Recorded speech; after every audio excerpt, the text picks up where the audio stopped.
வணக்கம். Rate news செய்திகள். செய்யாறு நீதிமன்ற வளாகத்தில் போதை ஒழிப்பு விழிப்புணர்வு பேரணி தொடங்கப்பட்டது.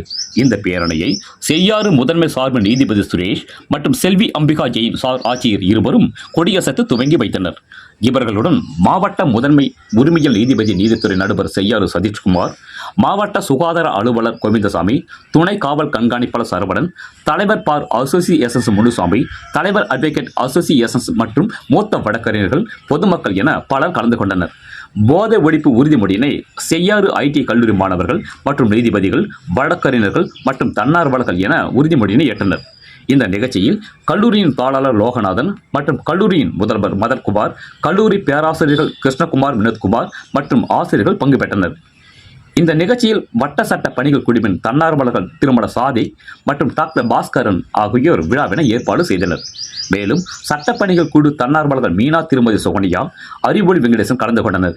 ரெட் நியூஸ் தமிழ் செய்திக்காக திருவண்ணாமலை மாவட்ட செய்தியாளர் குப்பன். செய்திகளை உடனுக்குடன் தெரிந்து கொள்ள ரெட் நியூஸ் தமிழ் சேனலை சப்ஸ்கிரைப் செய்வோம்.